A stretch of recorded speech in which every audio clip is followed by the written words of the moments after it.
Well, hello there, Brandon. Look at. How's it going? That's wonderful. You are in for a treat today. Well, so my one complaint about the beginning of this video is is that you have a hot water tower Yeah. there plugged in, plumbed in, Well, yeah. that could have been used to fill some type of a vat or bucket that I could have It's just sad. enjoyed. Because it's think- really cold outside. I do not think our viewers would appreciate a reflective view. They would of never you notice sitting in a vat. it. See, that's the benefit of being on this side of the camera, is that I could sit in a hot tub and nobody would know. That's the benefits in life. I have for you today. Let's move forward. Curtis went on a diet. Okay. They used to have their water tower. And Yes. Now they have their water tower. So this is a similar model to another one that they carry? Yes. So this is, they haven't technically replaced the other one, but they have two. They're both called Curtis Hot Water Towers. Okay. This is Curtis G3 Hot Water Tower. The other one is just called Curtis Hot Water Tower.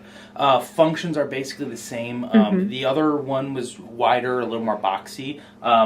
This one is slim. It's their slim model. It's attractive. It sits nicely. You could literally fit two of these in the same place of one of the other. Are they the same height?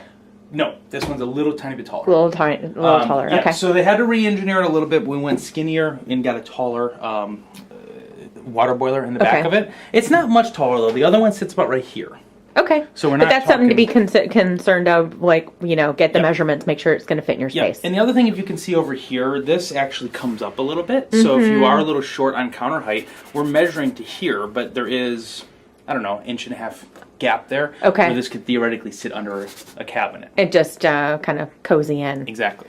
Okay. Other than that, it is a very, very basic functioning machine. It is a hot water tower, so we can actually set what temperature we want to have it at.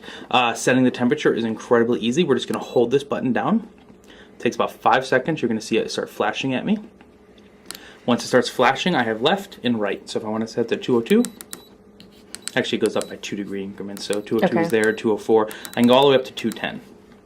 And I can actually take it all the way down to 140 degrees as well. Oh, okay. So it's quite a range, especially if you're doing like hot chocolates. 140 would be awesome for that. But we can take that really wherever we want to do. If I go to 220, and then I'm just going to hit that to lock it in.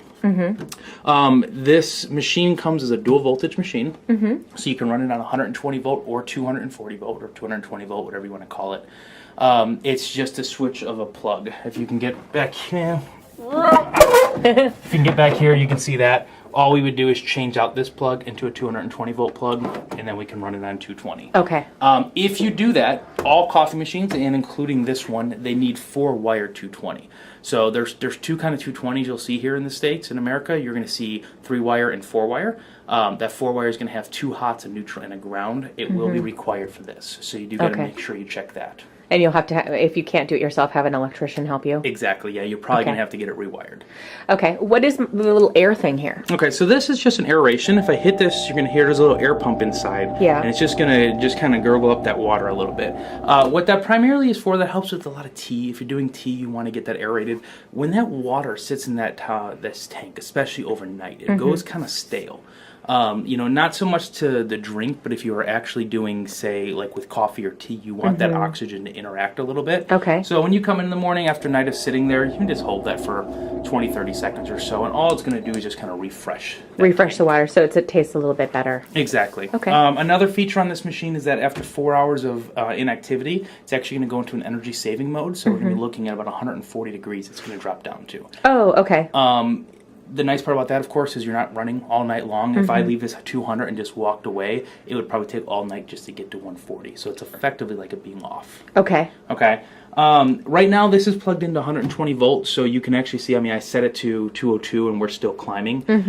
It's going to take a while to get there. If it was on 220, it's a lot quicker. On this right here, I'm operating on a 1500 watt heating element. If I plugged it into 220, it's a 5000 watt heating element. Holy cannoli. Yeah, so it goes fast. Okay. It comes in 2 options as well. They have this one, and they actually have one that's set up for ADA as well. It's down to about right here. Oh, okay. So you can get either option. I don't believe there's a cost difference at this point, but that's really the only difference between the two models. Okay. Other than that, it's just basically simple.